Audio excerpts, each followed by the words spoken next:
Hey guys, David here and welcome to Digital Outlook. Guys, I'll tell you what is today a humdinger for this XRP ecosystem. Of course, the news that's being splashed all over the interwebs is that Judge Torres has come out and has denied the settlement proposal put forward by both the SEC and Ripple. Now, a lot of folks are going to jump on this and boy, the FUD is going to go wild. But guys, the deal is this.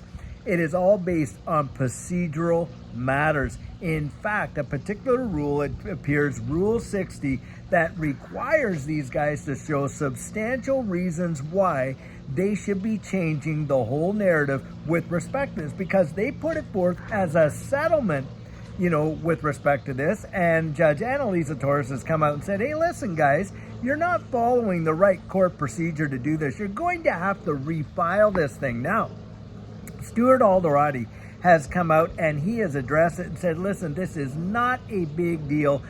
They're going to move forward along with the SEC to get this whole thing done. But guys, of course, another major delay. Now, for me, I kind of look at this and I think to myself, how did these guys not know what to expect if they understood how to file these things and on and on and on, and that this would cause another big outcry? Well, guys, this is where I think sometimes we do see a lot of game playing in this space, because I think for certain both the SEC and Ripple probably knew that this is not the absolute, correct way to go, but they were trying to cut corners, make it happen faster, all this kind of stuff.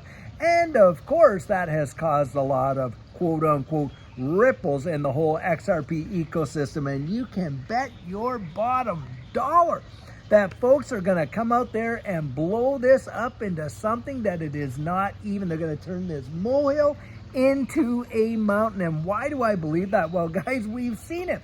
This has been the MO of all the FUD that we have ever seen throughout this entirety of this case. Now, Judy and I, we have been buying XRP long before this case was ever laid down. And of course, the big FUD when it was first laid down was, yep, XRP is absolutely a security and it deserves this and that. Vitalik Buterin was out there, Max Kaiser's, all the Bitcoin maxis. Boy, they were singing that song like crazy. You would have thought they were in the same choir. Well, what happened? Well, we know what happened, right? XRP was not determined to be a security. And guess what? By the same judge who has come out against this, the settlement deal because of the procedural matter. She's the one that said XRP is not a security. Now, of course, what we're dealing with is the fine at $125 million. So that needs to be reduced. And obviously the injunction so Ripple can go out there and sell XRP to the on-demand liquidity partners right here in, the good old USA.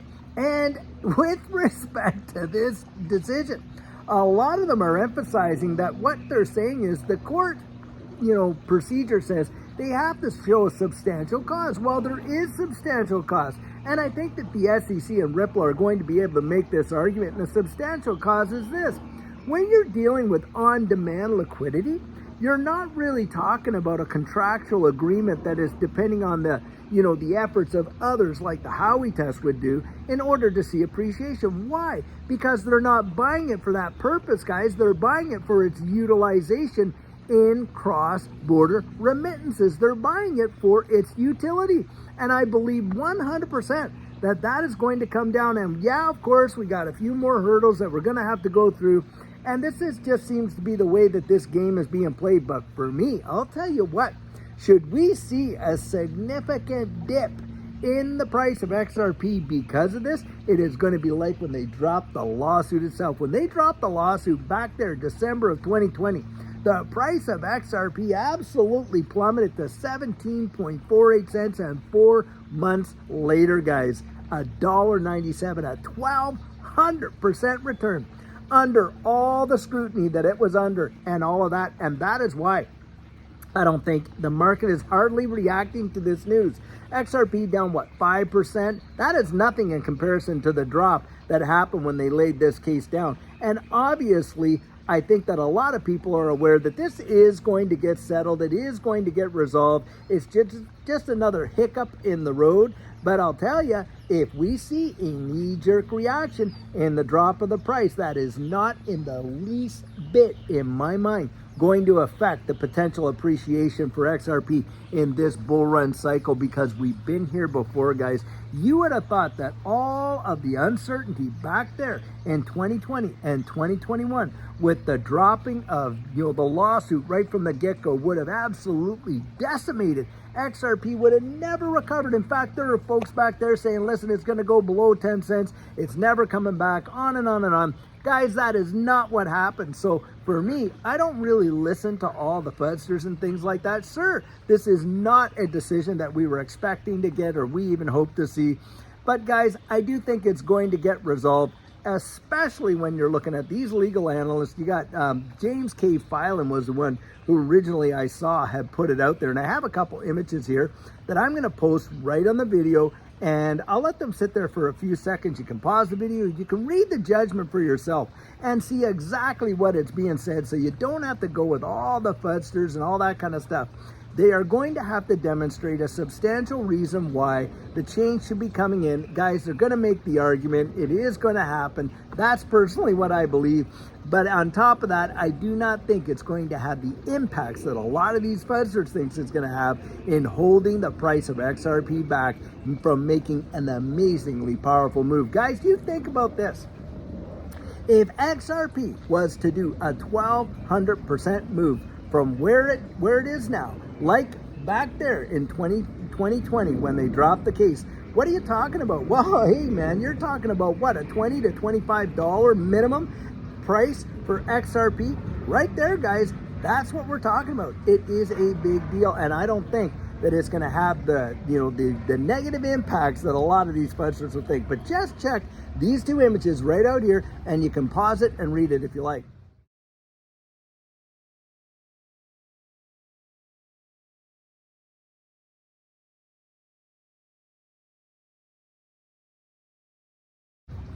Now, guys, do you see what the court order actually says? It's talking about procedure, and for these guys to get all the right procedure down. And I think, guys, that is exactly what's going to happen, and they're going to get it together. The whole thing is eventually going to be put to bed. Remember, this is a lawsuit. It is not a criminal case. And the two parties, the ones that brought the suit and the ones that were actually, the defendants in the suit, have come to an agreement. And it just, when you think about that, you kind of look at it from a court's, point of view. And look, they don't want to kind of get in there and mess this all up, because these guys can take it through appeal. It can go to a higher level court. All that can happen, and they can prove their case, and they can say this case should have never been brought. And most of us believe that this case should have never been brought, because, of course, it was a free pass for Ethereum. Same issues being applied to XRP, and Judge Annalisa Torres absolutely nailed that, guys. She is not a bad judge. She's not in the pockets of anyone. I don't believe that. She's the one that gave XRP its regulatory clarity in the first place, that it is not a security in and of itself. Now, at this point, it's just demonstrating that the on-demand liquidity transactions post those ones that happened in 2013 are not securities transactions either. And they're going to be able to demonstrate that, and then, of course, reducing the fine. The SEC is the one that is asking for and agreeing that that fine should be reduced. And I do believe in setting precedent that the court is not going to go against the two participants that are in the lawsuit that are coming to a settlement agreement between themselves. But that's the hinge right there. See, they called it a settlement proposal and all that kind of stuff, which does not match the procedural requirements that they have to go through. And that's what it's all about, guys. And I do believe they're dotting their I's, they're crossing their T's, they're going to get this all done. It's going to be over and done with.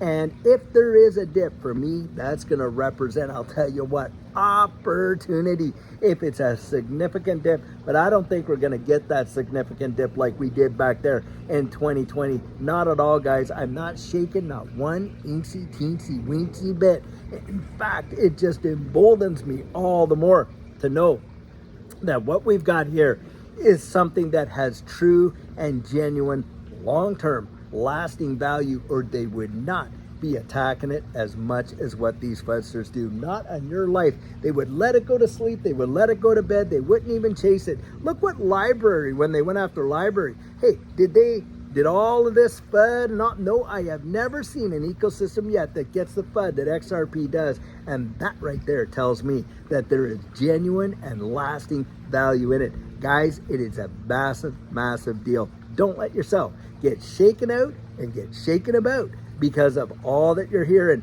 Take the time, read it for yourself. Like I said, go back there and pause it, reread it. Read it about 2-3 times and get the gist of it. And guys, wait until you hear some of these legal analysts that are actually coming out and talking about it. This is going to be major. Anyway, guys, I thought it was important for us to get out here and just get all over this article right now because, you know, the case is settled. Now what? That's the big question right there. So, guys, until later on when we have another... Wow, listen to that plane going right by. Yeah, we're going to let it fly. I think... my guess is that is the traffic helicopter for KTLA or something like that, because of course it's about rush hour time right now.